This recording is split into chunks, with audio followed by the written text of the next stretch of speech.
title of her talk, as you can see, is Missing from the Map, Feminist Theory and the Omission of Jewish Women. Jennifer is, we grew up in Montreal together, but aside from that, she is a consultant here at YIISA doing work on issues of gender, feminist theory, and anti-Semitism. She's doing her PhD at Bar-Ilan University in Israel, near Tel Aviv. Her dissertation is dealing with, the tentative title is called In Their Own Voices, and she's looking at Jewish women in North America and Israel who are senior scholars in academic institutions, and is examining the intersection between different identities and shedding on light on how they manage the conflicts or the dissonance between them. So it's a very interesting research project, PhD, and it's really, in my opinion, for whatever it's worth, I think she's really sort of becoming a trailblazer in a very important field, and I think in an area that has really omitted some of the things that we at YIISA are engaged in. So it's very important work. Jennifer, originally from Montreal, she did her BA at Brandeis University in Near Eastern and Judaic Studies, and then she did an honors thesis dealing with the American press on the reaction to the Eichmann trial. She did a master's in counseling psychology at Harvard University. Aside from doing her PhD and being a consultant at YIISA, she's also worked at Hebrew University for many years in the administration there. She was doing work and consulting in areas of anti-Semitism for the Ministry of Foreign Affairs in Israel. She also was an employee, she worked in the administration at the IDC, the Herzliya Interdisciplinary Research Center. She worked at the Mendel Foundation, she worked for the city of Jerusalem, and also for Hadassah College in Jerusalem. So it's really a pleasure and an honor to have you here this afternoon.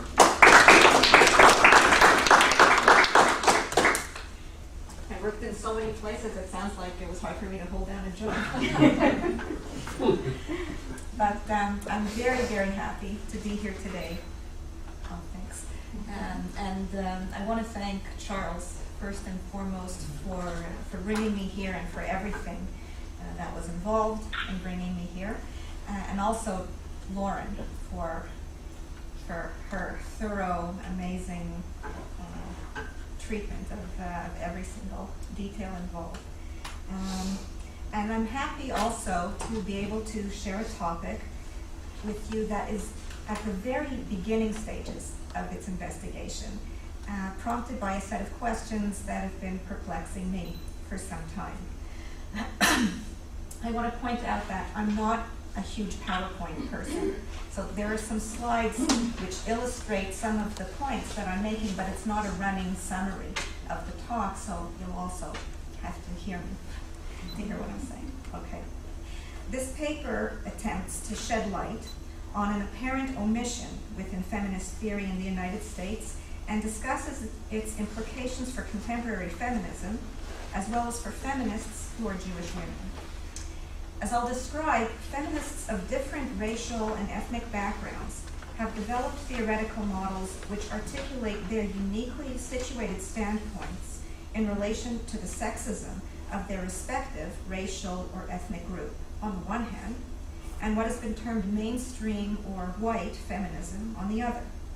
This is not so when it comes to Jewish women, despite the involvement of many Jewish women in the women's movement, including as leading theorists. This leaves a gap in both feminist and multicultural theory, as well as in the field of identity studies. This paper presents a comparison of the existing theoretical approaches and demonstrates the absence of a comparable depiction of Jewish women as case studies within multicultural feminism. It addresses the following 4 questions. 1, if Jewish women are missing from the map of feminist theory, both as subjects and as authors, why might this be, and where do they place themselves when it comes to their Jewish and feminist identities?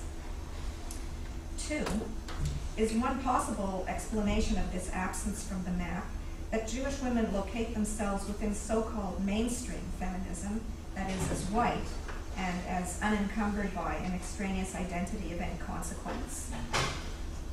3, if so, how do Jewish feminists view expressions within the women's movement that pertain to Jewish issues or Israel, including expressions which appear to be anti-Semitic?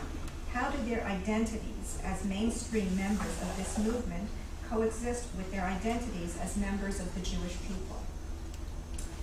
And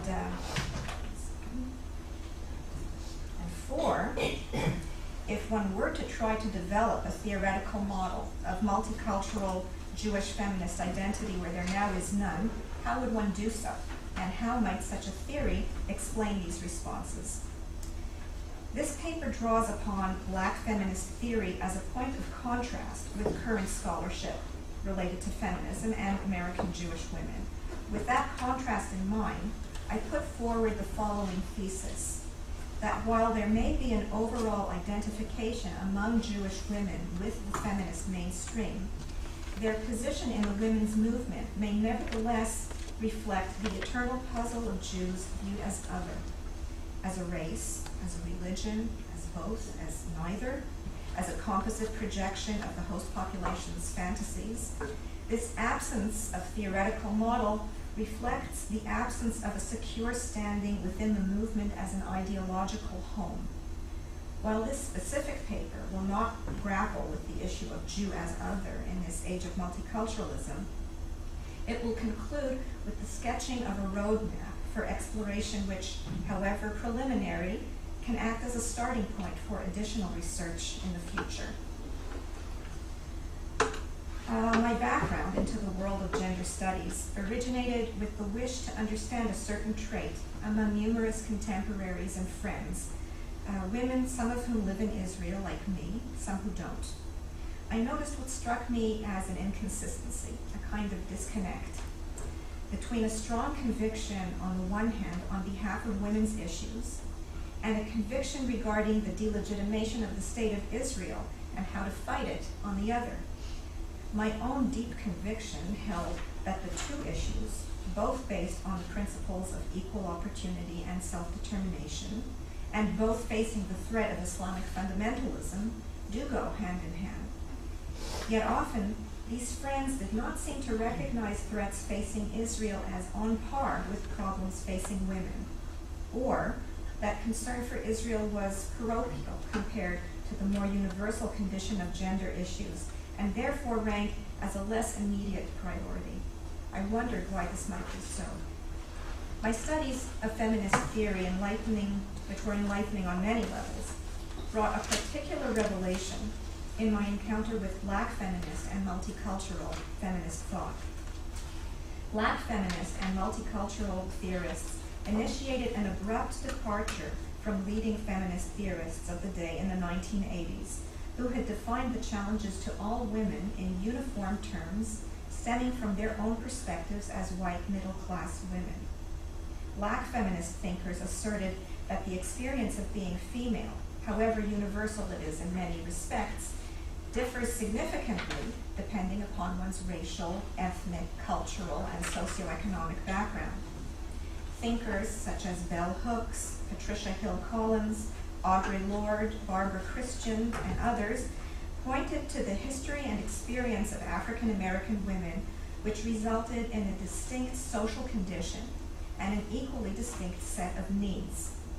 In recognizing that these differences had been overlooked and discounted by feminists who had claimed the experience of middle-class white women as the norm and as the mainstream, and in articulating a theoretical model, a quote, Afrocentric feminist standpoint, Black feminists' landmark contribution enriched feminist theory as a whole. Their writings speak to the enduring nature of the ties that bind many people to their own ethnic, racial, or national groups. Observe that these ties often claim an allegiance over political or ideological affiliations, and that this may be seen as both natural and legitimate. Their message to me was one of validation, the validity of staking ground for one's own ethnic group, bringing benefit to that group, but to others as well in the process. In the words of writer Sonia Sanchez, quote, I've always known that if you write from a black perspective, you're writing from a universal experience as well. I know you don't have to whitewash yourself to be universal, unquote. With these ideas in mind, I set out in search of the equivalent academic literature regarding Jewish women's experience of their connections to their Jewishness and their feminism, looking for ways to apply the theoretical model I would find to the situation of my friends and myself. This, I ventured, would bring theoretical underpinning to a project which seemed to require justification, namely, seeing the fight for the legitimation of Jewish self-determination and women's self-determination as linked. To my great surprise and puzzlement, however, the comparable body of literature was nowhere to be found. Despite plentiful existing research on the subjects of feminist identity and of multicultural feminist studies, there was no body of literature which looked at Jewish women as case studies in those contexts.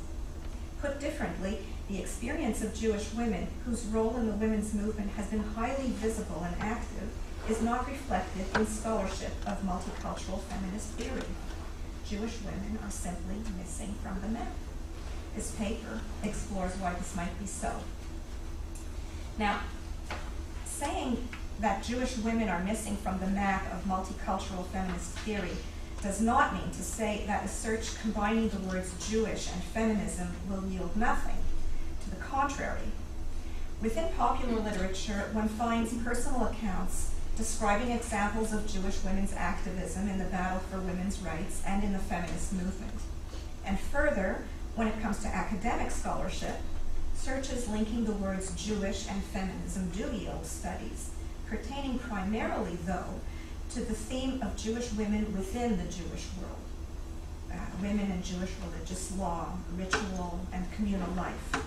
The term Jewish feminism itself describes attempts by Jewish women to find a place within or alongside normative Jewish tradition. Scholars such as Rachel Adler, Judith Hoffman, Judith Glasgow, Susanna Heschel, Elise Goldstein, Lou Greenberg, Tova Hartman, and many others have contributed toward attempts to realize and define a Jewish religiosity, spiritual fulfillment, dignity, and inclusion for Jewish women in the contemporary Jewish world. Jewish women in the above context has its parallels in works by feminists of other faiths, Christian, Muslim, Hindu, who struggle with similar issues of women's participation, ordination, or of changes in theologies and liturgy which range from standard androcentric to outright misogynist. Within Jewish feminism, thinkers and theorists have inspired notable changes in religious and communal life, prompting Sylvia Barak-Fishman to remark, quote, that these profound transformations have already become so mainstream as to become unremarkable, unquote. Indeed, these changes are apparent in areas such as synagogue worship, with egalitarianism common practice in the vast majority of American congregations, the vast majority of which are Reform and Conservative, in the integration of female-centered rituals into Jewish life, as well as within the organized Jewish community. If existing Jewish feminist scholarship emphasizes issues of women within the Jewish world, Black feminist theory, despite the substantial difference in experience between the two groups, I stress, provides a relevant point of contrast. For the latter, feminist struggle takes place within African American society while extending well beyond the home community to American society as a whole. Black feminist theorists have explored and reflected African American women's perceptions of their unique position at a nexus of discrimination on the basis of race, gender, and class. In coining the term matrix of domination, Patricia Hill Collins spoke of creating a new paradigm. Quote, the significance of seeing race, class, and gender as interlocking systems of oppression, she says, is that such an approach fosters a paradigmatic shift of thinking inclusively about other oppressions and the economic, political, and ideological conditions that support them, unquote. Black feminist theory also emerges from a recognition that the condition of black women is distinct from that of African Americans as a group, as well as from women as a group. Therefore, their solutions emanate from neither Afrocentric theory nor from feminist theory, but from a uniquely Afrocentric feminist position. Ultimately, the goal of black feminist theory is to articulate black women's standpoint, making full use of their, quote, access to both the Afrocentric and the feminist standpoints, expecting that it should reflect elements of both traditions but be distinct, a search for the distinguishing features of an alternative epistemology. Again, Collins, unquote. If one were to attempt to depict this objective of black feminist theory as a diagram, it would look like this. And its caption might well quote Bell Hooks's observation: white women and black men have it both ways. They can act as oppressors or be oppressed. Black men may be victimized by racism, but sexism allows them to act as exploiters and oppressors of women. White women may be victimized by sexism, but racism enables them to act as exploiters and oppressors of black people. Both groups have led liberation movements that favor their interests and support the continued oppression of other groups. Unquote. The intersection of the two circles here depicts what Collins termed earlier the accessing both the Afrocentric and the feminist standpoint while maintaining distinctiveness. All three sections, operating within the general context of the system's white patriarchal hegemony. Feminist theorists of other racial and ethnic backgrounds, Indian, Asian, Native American, Hispanic, have reached similar conclusions and prescribe a theoretical model which combines a similar dual focus on sexism within their respective racial ethnic group, as well as on the racism which flows from mainstream white feminism. A schematic representation of Jewish feminism, in contrast, might look more like this, reflecting its focus as rooted within the Jewish world. Missing is the comparable oval, the attempt at self-definition vis-a-vis traditional androcentric Judaism and vis-a-vis non-Jewish feminism, with the attempt to carve or identify a standpoint unique to Jewish women. This contrast in orientations is all the more intriguing when one considers the active role which Jewish women have played in the women's movement. This includes thinkers and writers whose works hold a central place in the canon of feminist and gender theory. Ranging from Betty Friedan to Carol Gilligan, the list includes groundbreaking feminist readings in the disciplines of history, literary criticism, psychology, feminist research methodology, and queer theory. Yet we do not see a body of scholarship comparable to that of black feminists, describing the encounter between Jewish women and feminism, echoing observations regarding the, quote, conspicuous absence of theory and research related to the Jewish people within general literature on multiculturalism as a whole, unquote. How might this situation have come about? One explanation may be that this search for a Jewish women's feminist standpoint simply was not necessary. At first glance, this point may seem so obvious as to be barely noteworthy. In as race-conscious a society as the United States, a black woman or man will face a greater level of discrimination than someone white.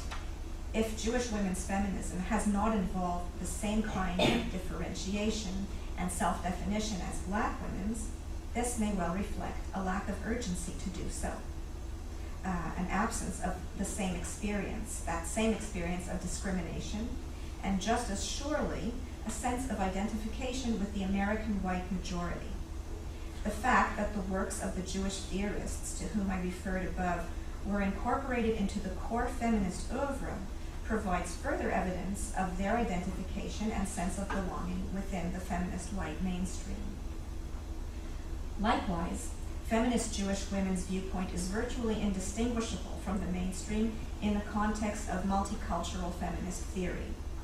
Much of multicultural feminist theory relates to the negotiation of women's standing alongside a multitude of cultural contexts. It upholds the avoidance, as in Black feminist theory, of, quote, white solipsism, unquote, that is, the implicit tendency to take white perspective as universal. It focuses rather on the issue of women's rights in societies and cultures around the world in their respective contexts. Accordingly, one finds calls for greater awareness of the diversity among American Jewish women, with appeals for greater sensitivity and inclusion of Jewish women of color, for example, or of Sephardic women, in keeping with the spirit of multiculturalism.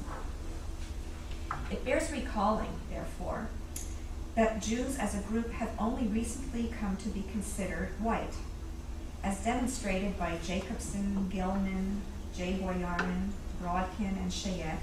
Race is a social construct and a remarkably fluid form of categorization over the past centuries. Gilman notes that, quote, for the 18th and 19th century scientists, the blackness of the Jew was taken as fact and as mark of racial inferiority, in addition to an indicator of his diseased nature. By the mid-century, being black, being Jewish, being diseased, and being ugly came to be inexorably linked. One bore the signs of one's diseased status on one's anatomy, and by extension, in one's psyche. Incidentally, blackness of skin was thought to be the result of congenital syphilis. Gilman underlines that, quote, the boundaries of race were one of the most powerful social and political divisions evolved in the science of that period, unquote.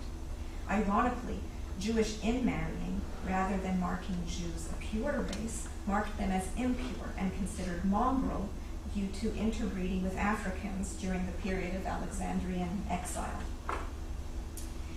Literature documenting race in America dates the designation of Jews as white as recently as the 1920s, recalling the contrast Al Jolson drew of himself between blackface entertainer as opposed to White Cantor's son in The Jazz Singer, or even later, the period following World War II.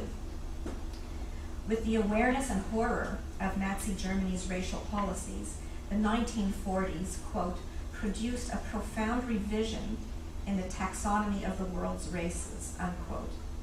This is reflected in examples such as Arthur Miller's 1945 novel Focus, or Laura Z. Hobson's 1947 Gentleman's Agreement, later adapted into a film starring Gregory Peck, whose message was that Jews are not only difficult to tell apart from non-Jews, but that their similarity to real Americans reflects their essential worthiness of racial equality as well. Expanding the definition of whiteness brought obvious benefits in terms of relative power within American society.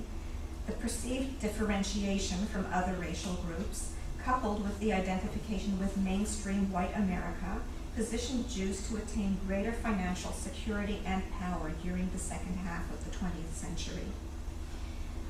Yet in sources even more recent, Jews are described as not quite white, or as a different shade of white. In other words, not quite blending in. A telling study involving white American women on the subject of their white identities in 1993 notes statements by Jewish participants indicating that, quote, several points must be made about the intersection of Jewishness and whiteness. Ashkenazi Jews, for much of this century in the US and Europe, have been placed at the borders of whiteness, at times viewed as cultural outsiders, at times as racial outsiders, but in any case never as constitutive of the cultural norm, unquote. This study, conducted by Ruth Frankenberg, is revealing in other ways as well. In the relatively short section she devotes to the Jewish aspect of those women among her participants who were Jews, numbering 11 out of 30, the theme of experienced anti-Semitism arises among every single one of them. Remember, this was a study of women on the subject of their white identities. Frankenberg picks up on statements by the Jewish women in her interviews which describe their senses of identity as Jews over different stages in their lives. This study is significant in that it is among the only ones I have been able to locate, which explores women's identities together with their Jewish identities, not on the subject of their religiosity or spirituality, but in the context of the wider world. Another equally informative study by Deborah Hoffman, 2005, indicates how much one can glean when one asks questions which pertain directly to the missing parts of the Venn diagram, in that she alludes to exactly this intersection of the identities.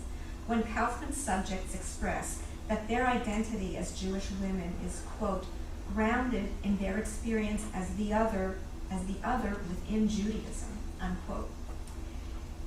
It speaks directly to and in concert with the experience of being a Jewish woman vis-a-vis Jewish men, as well as vis-a-vis the world at large with their experience of the Jew being perceived as other.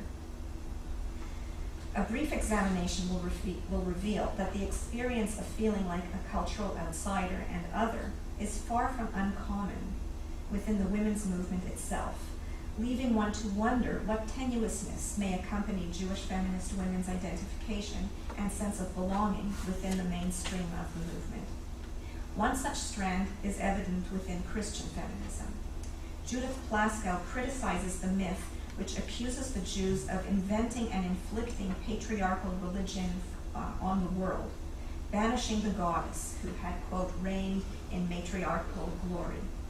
The myth continues, she states, claiming that when Jesus then tried to, quote, restore egalitarianism, he was foiled by the persistence of Jewish attitudes within Christian tradition. This portrayal of, quote, the Hebrews as ruthlessly supplanting goddess worship with the monotheistic male Hebrew deity acts as the feminist incarnation of the old charge of deicide, unquote. Christian feminism gives a new slant to the old theme of Christian superiority, deeply rooted in Christian theology, while singling out Jews as the source of society's sexism.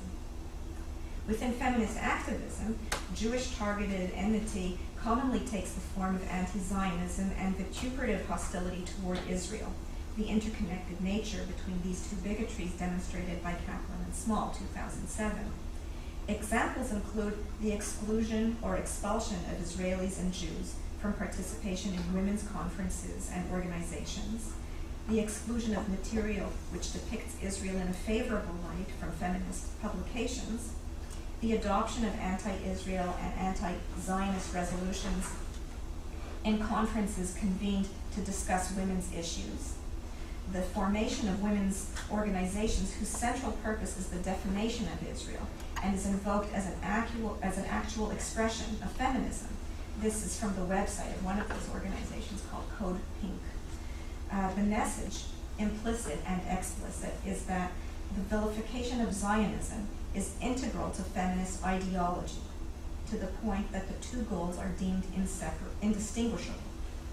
The option of being a feminist and a supporter of Israel is rendered mutually incompatible, a contradiction in terms.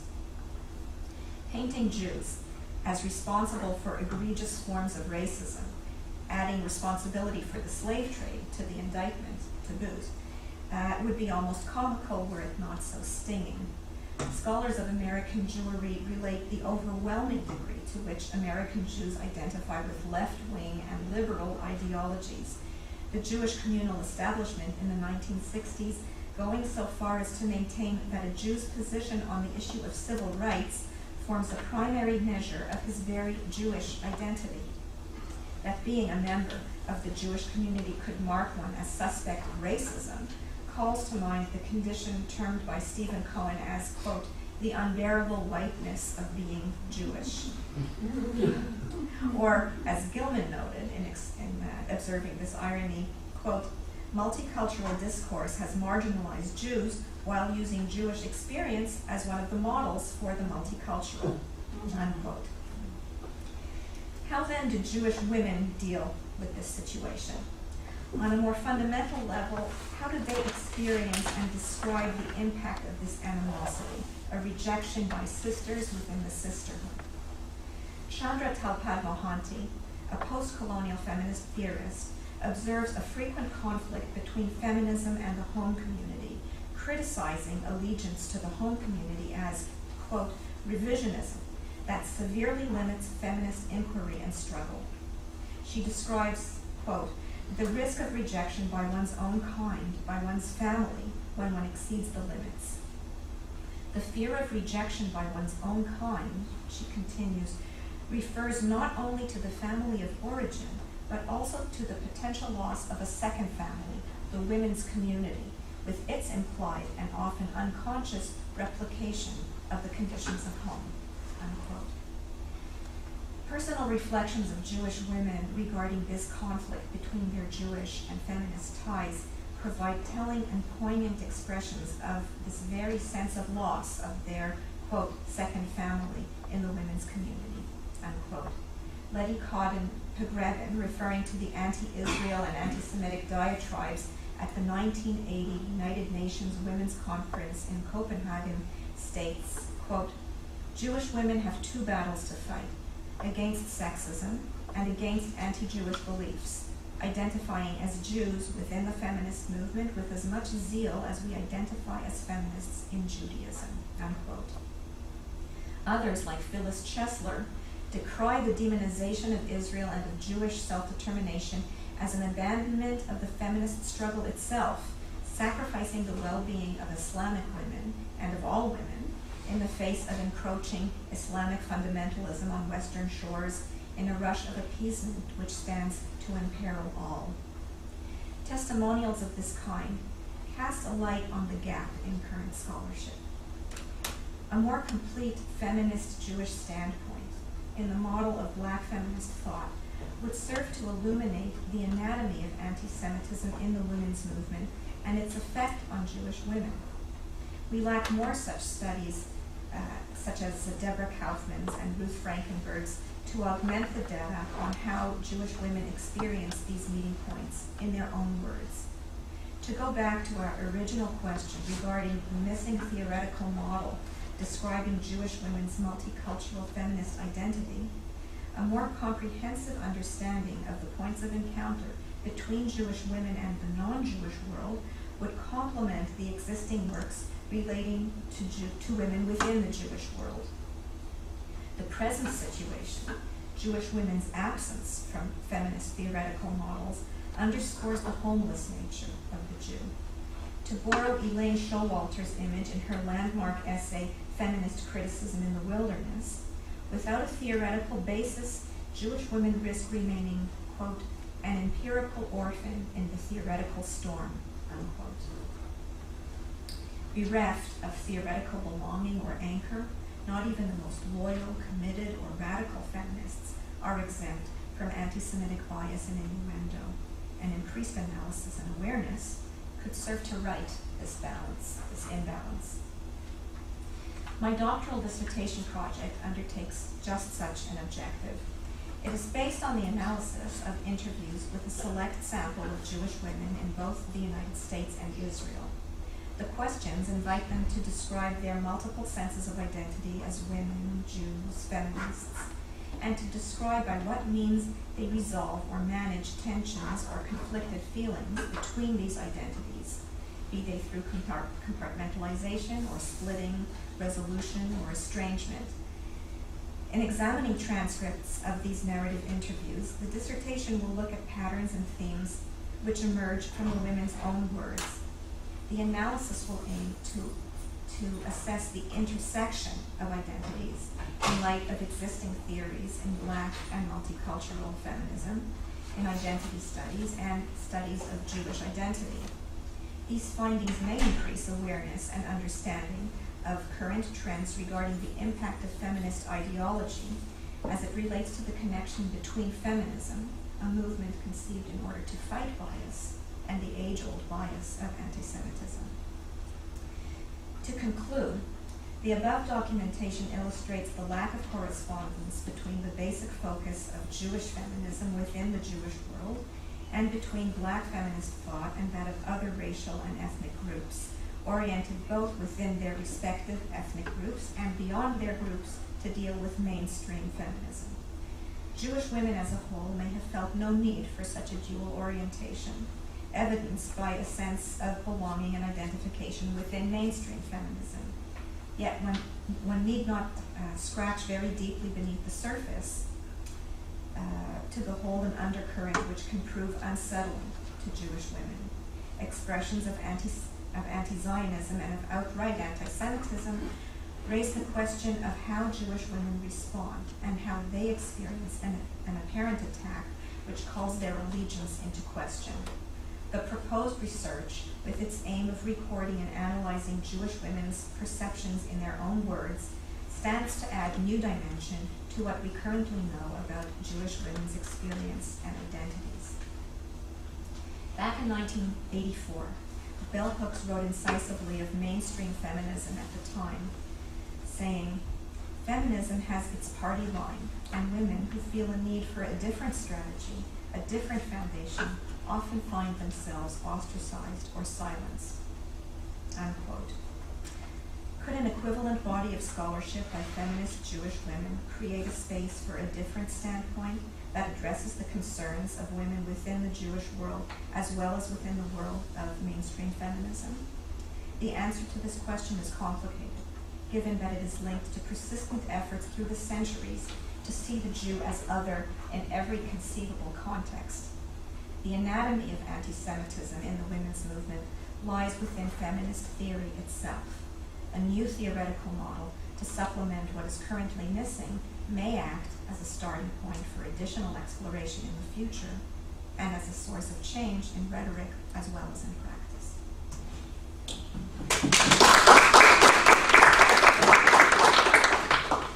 Thank you very much for an excellent paper. So we can open up for questions. Any? Isn't the problem much more deeper than what you're even suggesting, in that it's not that Jewish women are sitting idly by as mainstream Western feminism moves in a vehement anti-Zionist direction, it's that they're actually at the vanguard of that movement, so that it's Western feminists, Jewish feminists, such as Jacqueline Rose in the UK, who writes a book such as The Question of Zion and is anti-Zionist in the name of Judaism. So, and she has a specific interpretation of what Judaism is about. So isn't it just a much more serious issue than Jewish women not responding to something that is kind of, that's within the feminist movement, but which they're not participants in? Well, I'm not sure. That's exactly what I'd like to understand much more, because there are those who are bystanders and seeing this going on and not knowing how to respond, and those who take who are more proponents, and that's really what I meant when I say I'd like to look at how women express in their words the intersection, or how their experiences of their different identities, and where it's harmonious. I'll find out about where it's harmonious, and where it's contentious, I would find that out as well, and then see by what means it's resolved. There's, in identity studies, there's in any study that looks at identities of ethnic or racial groups, one very quickly comes to the concept of negative identity, which is the internalization of the negative stereotypes projected by the majority population, and the internalization of these negative stereotypes resulting sometimes in negative identity can be expressed in different ways, and one of them is in hostility towards oneself or to members or to other members of one's group. So it's one thing that I'll be just adding one segment of data to exactly what you're asking. Yeah, I was an activist in the early 70s in the women's movement. I was in the march down Fifth Avenue, and I just archived the papers of New York Radical Feminist by Shirley Firestone. She started that at Duke University. And I, personal experiences that it was, and also it was a New York thing, and most of the people, Susan Brown Miller, and well, I was sort of peripheral, I was much younger. But I think it was when there was two things that, and also I didn't want to have anything to, it was very confusing to be a feminist and then go to the synagogue and not be participating. But with the conservatives, it soon fell away by the early 70s. So you didn't have that conflict. I mean, if you weren't very religious and you were just going to go and you could have a bar mitzvah or something like that. I mean, I wasn't, but it was really in the mid to late 70s where it really got, where the anti-Zionism came out, and also the anti-Semitism and the the spiritual writings of Mary Daly and things like that. Mm-hmm. But Vivian Gornick has written a lot about that. You might know Marge Piercy. But it really was getting alienating. But it was more in the it wasn't among us feminists. Most of my feminist friends who are Christian are not anti-Semitism, but it's in the literature. Ms. I won't even read Ms. anymore. They're so anti. There was an international article, some series. I'm sorry, I'm having trouble thinking about a year ago. I resubscribed, and the only thing about Israel has something to do with the Palestinians. And I think it's more in the literature and the talk, and the organizations. And the left, there was feminism and there was leftists. We were called the radical feminists. We were called ourselves pure feminists. Pure, right? We did, and there was a lot of conflicts with this last election among us too, which is another Jewish women too. Yeah, right. It was really, but I could say that. I don't want to talk personally about my own experiences, but it was. I do remember that. When there was more magazines and writing about feminism, then we became obvious that there was a lot of anti-Semitism in the feminist movement. That's all I can tell you about it. Well, I would urge you to talk personally about your own experience. Because what you have to say, I mean, not to this whole your first-hand testimony is much more valuable than scholarly documentation or theorizing about it. Yeah, that's what radical feminism was all about. We had those speak-outs where we did speak personally, and I can talk with you. I don't want to take up the time. Actually, when Ms. Magazine was the example I was referring to, because about a year ago, some of you may recall, Ms. Magazine turned down an ad. What magazine turns down an advertisement? Right. Paid advertisement because this ad happened to have a photograph of 3 Israeli women who were at the pinnacle of influence. Tzipi Livni, who was foreign minister, Dorit Beinish, president of the Supreme Court. Who was the other?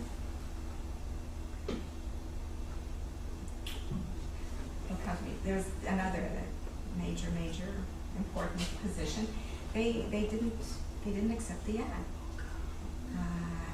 And on the grounds that they are not political. Ms. Magazine doesn't take political positions. So, I mean, this did draw a lot of attention from the ADL and the Jewish press and so on, but, Ms. Magazine founded and co-founded by prominent Jewish women, and it's really a case in point.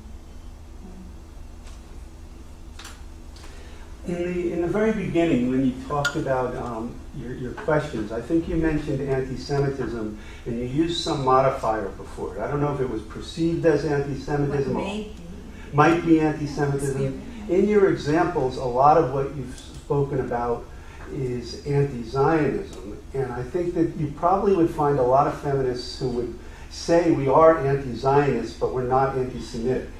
And I'm wondering, are there examples of other types of anti-Semitism that are present within mainstream feminism or within some prominent group, among prominent groups of feminists, which are not the anti-Zionism variety, but rather something that's, more definitively traditional anti-Semitism. Yes. What would be the sorts of things you say? But before I speak about that, I would just reiterate the study that I cited by Kaplan and Small, which documents the connection between the two bigotries, and it's one study that covers ground and which bears being cited. I can't just say that.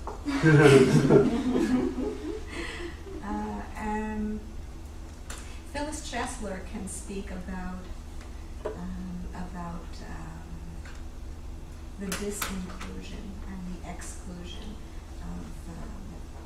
of Jewish women from feminist organizations, dating back. We tend to think that this is recent. It's since the Lebanon War. But as you pointed out, the roots of it began far earlier, and she'll give you examples and examples brought to her by others of women who were told, we don't want her in the group. She's so pushy. She just takes over. And there's these little stereotypes coming where they're like buying the movement off. So thorough documentation I don't have. And that's not what my doctorate's looking at. That can be somebody else's, and they would find a lot of material.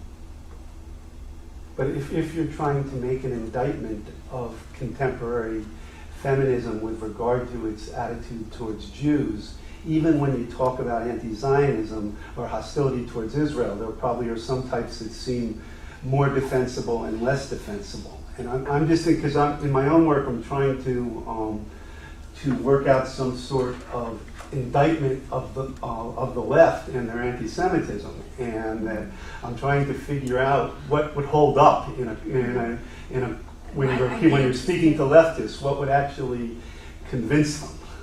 I'd be interested in your criteria of more defensible and less defensible. Well, I think you could say that just some criticisms of Israel in and of themselves don't qualify, obviously. But when Israel's held to a double standard, something like that, you can say, or when it's vilified and it's treated in language that overlaps with traditional bigoted language. Like if you draw a picture, if you see a cartoon of an Israeli leader and he has a traditional Jewish nose that parallels Nazi propaganda, then you could make the argument that type of anti-Zionism seems to have a clear resemblance to anti-Semitism. So there's a lot of different ways you can do it. But anyway, okay. I wasn't sure why you showed this boycott of Ahava. What does it have to do with feminism? Is it because Ahava is a cosmetic thing? I mean, there's a lot of boycott of other products from Israel that have nothing to do with feminism per se. Because this organization is a women's organization. It's founded by women for women, and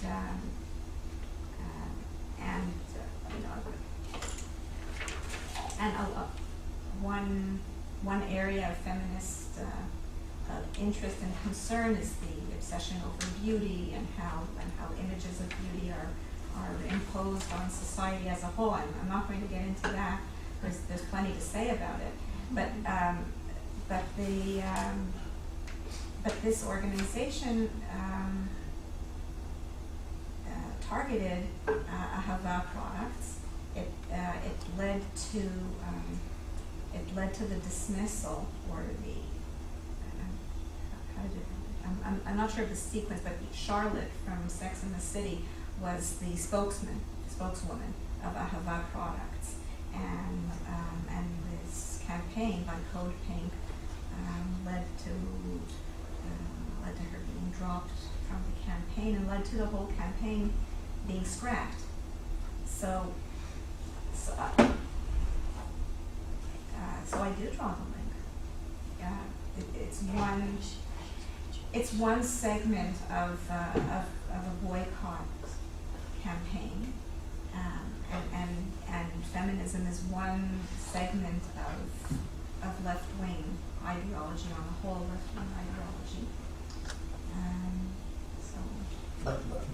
But Ahava is not owned by women. It's really a traditional company. And, No, it's not who are owned they by punishing? women. It's not owned by women. It's an Israeli company. Yeah, so who are they punishing?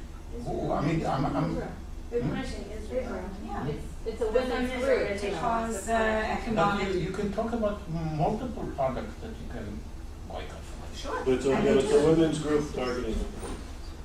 It's a feminist group targeting. CodePink is the women's group that targeted. Okay. So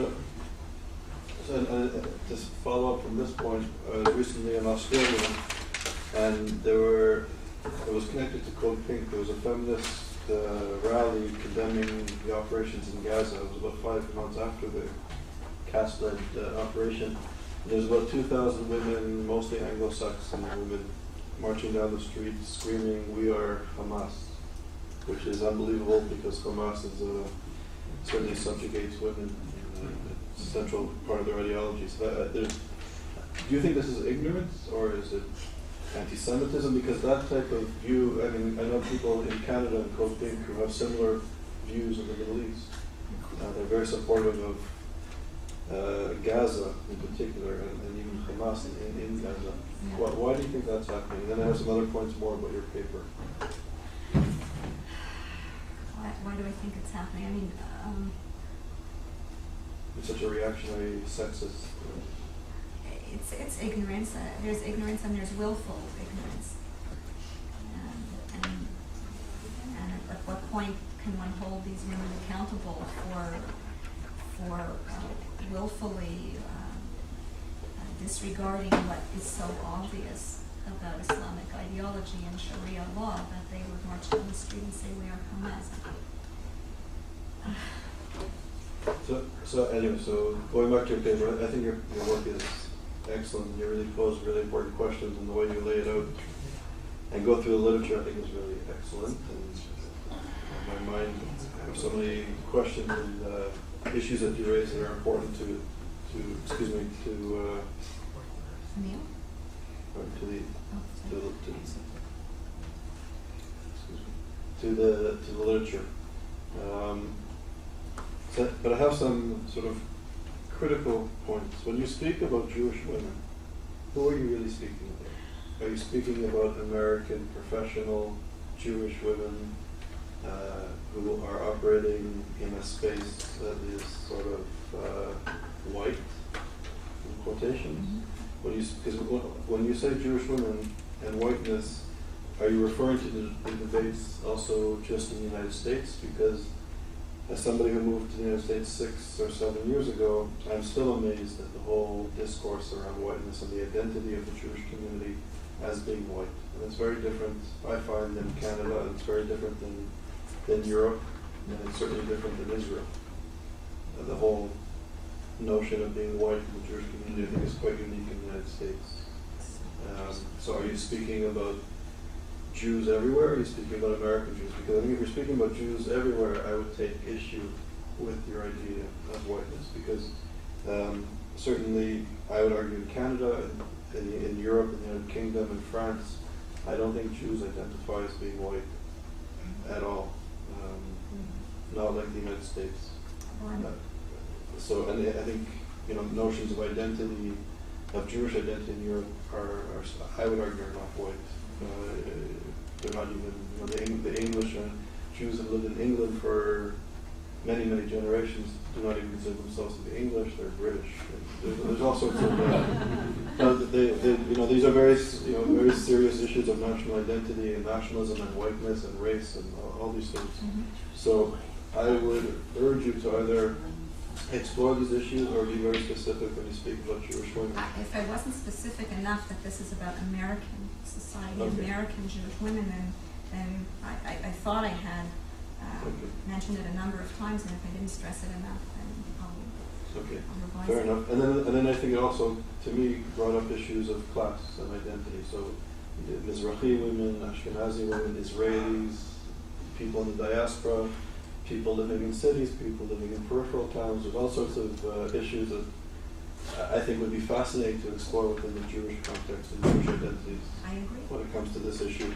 And if scholars, where scholars are situated, where they situate themselves beyond questions of Jewish feminist identities, it's also unique.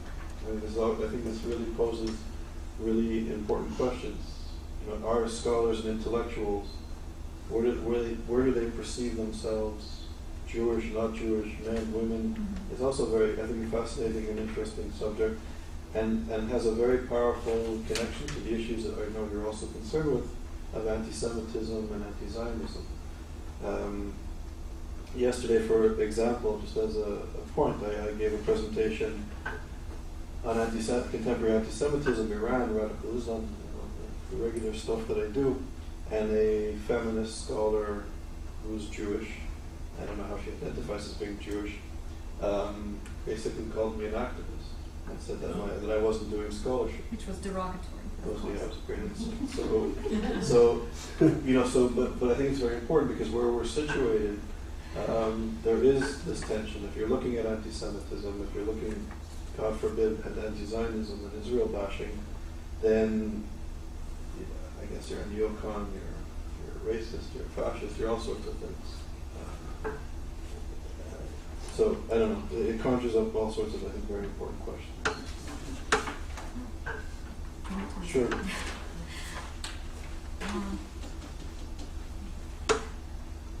If I didn't stress enough that I'm at the very beginning of this investigation, I will stress it again. But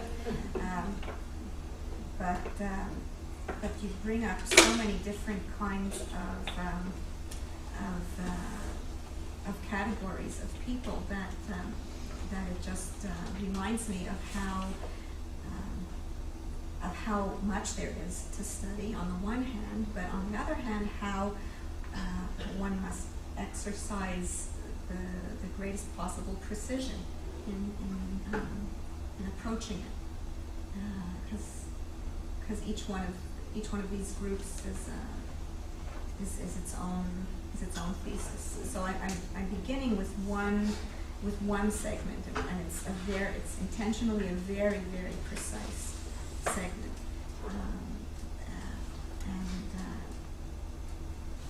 I have a feeling that it'll generate material and food for thought and data that will yield food for thought for many other subsequent studies. And I think it's a really exciting project.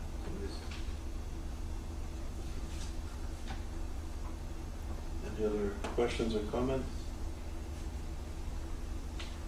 Just there's a question, since you're pointing out that the dissertation is getting started. I had a question about how you were planning on doing, you're going to be doing interviews, I guess, with lots of people. Now, they're going to be in-depth interviews, I presume, where you talk to them for a long time now, and you're going to solicit their opinions on a lot of stuff, but are you going to be presenting them with any stimuli or anything along the way? Because it's a very important question. And so I very purposefully didn't mention the dissertation very much until the very end. I viewed this presentation, this paper, as really distinct from the dissertation. And the questions, there's no leading the witness taking place. It's a semi-structured interview, meaning that that there's some, that, you know, the issues are going to be the exploration of your identities, but I want to hear what they say.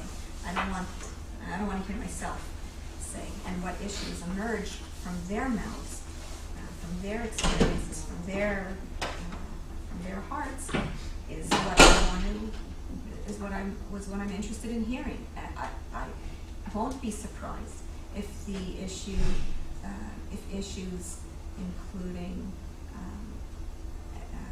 experiences of anti-Semitism in one way, shape, or form come up, and I won't be surprised if there are some women where it won't, or in a very, very marginal sense. I've already spoken with women with whom the coexistence of their different identities is really quite harmonious in this sense, and others where it's very much the other. Because I very rarely think back to my training in social psychology, but it does strike me that after you're done doing that, the next logical step is to see how people respond to particular manifestations of anti-Semitism, and then to see what cognitive strategies they come up with to deal with them, whether they explain them away, they incorporate them, they're changed by them, or anything like that. It's not your plan, but the coping mechanisms. And also, Michelle and I, we had a conversation, I'm interrupting, but Michelle and I had a really interesting conversation about the impact of sort of Reform German culture on the American Jewish experience, which is quite unique. So there's sort of assimilation as Reform Judaism, and its impact on American Jewish culture. So are you going to contextualize American Jewish culture, because people's identities and consciousness really come out of a whole history, which is unique. It's different in Canada, it's different in other places. Absolutely. I was thinking of looking at Great Britain, the UK, for instance, because of all of what's going on, Jacqueline Rose and so on. But my advisors very wisely steered me away and said, focus. But the study that I cited right away, whose title I just loved, The Unbearable Whiteness of Being Jewish, talked about the Jewish community, the American Jewish community during the 1960 Civil Rights Movement, and the tremendous conflict between Jews who lived in the North and Jews who lived in the South, and how and it was fascinating. You might have said this, but how did you choose the